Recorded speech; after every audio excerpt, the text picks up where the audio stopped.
கர்த்தருடைய பரிசுத்த நாமம் மகிமைப்படுவதாக. புறப்படுங்கள்.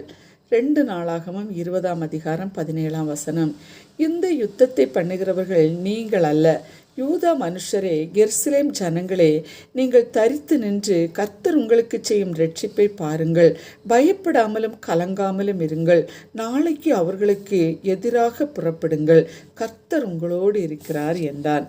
கர்த்தருடைய பிள்ளைகளின் யுத்தம் கர்த்தருடையது என்பது மிகவும் முக்கியமான ஒரு உண்மையாகும். நாம் ஆண்டவரை சார்ந்து வாழும்போது ஆண்டவர் நமது வாழ்க்கையில் ஏற்படும் போராட்டங்களையும் சோதனைகளையும் மிகவும் கவனத்தோடு அனுமதித்து அவற்றை மேற்கொள்ள பலன் தந்து வழிநடத்தி வருகிறார். நமது வாழ்க்கையில் ஒவ்வொரு சூழ்நிலையிலும் உள்ள போராட்டங்கள் ஆண்டவருடையவை. அவரே நமக்காக போரிட்டு வெற்றியை நமக்கு பெற்று தருகிறார் என்பதை விசுவாசித்து உணர்ந்து மகிழ்ச்சியோடும் தைரியத்தோடும் வாழ வேண்டும்.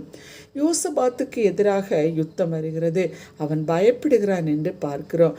பயம் நம்மை அழித்து போடும், வெற்றியை தோல்வியாக நினைக்க தூண்டும். காரணம், நமக்காக யுத்தம் பண்ணுகிறவர் நம்மோடு கூட இருக்கிறார் என்ற நம்பிக்கை இல்லாத போதே பயம் ஏற்படுகிறது. நமக்கு நம்பிக்கை யானைக்கு தும்பிக்கை என்று கூறுவார்கள். யானையின் வாழ்வில் தும்பிக்கை எவ்வளவு முக்கியமோ அவ்வளவு முக்கியமாக கர்த்தருடைய பிள்ளைகளின் வாழ்வில் நம்பிக்கை காணப்பட வேண்டும். நம்பின யோசபாத் வெற்றி பெற்றான். அன்பரே, உலகில் நாம் வாழும்போது ஏற்படும் எதிர்ப்புகளை கண்டும் சிறு சிறு போராட்டங்களை கண்டும் உடல் பலவீனங்களை கண்டும் தோல்வியை கண்டும் துவண்டு போகிறீர்களா? தூக்கி எறியப்படும் தருணத்தில்தான் துணிந்து நிற்க வாய்ப்பு கிடைக்கும் என்று கூறுவார்கள். நம்புங்கள், வெற்றி நமக்கே. ஒப்பு கொடுப்போம்.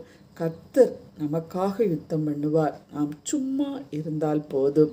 நம்புவோமா? செபிப்போம்.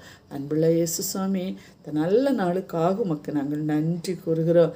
உலகத்துக்குள்ளே கடந்து போகும் பொழுது எதிர்ப்புகளும் போராட்டங்களும் எங்களை சூழ்ந்து வரும் பொழுது நாங்கள் பயப்படாமல் நீர் செய்கிற அந்த வெற்றியை கண்டு உணர்ந்து உமக்காக வாழ உம்முடைய சமூகத்தில் புறப்பட்டு வருகிறவர்களாய் காணப்பட எங்கள் ஒவ்வொருவரையும் பயன்படுத்துங்க.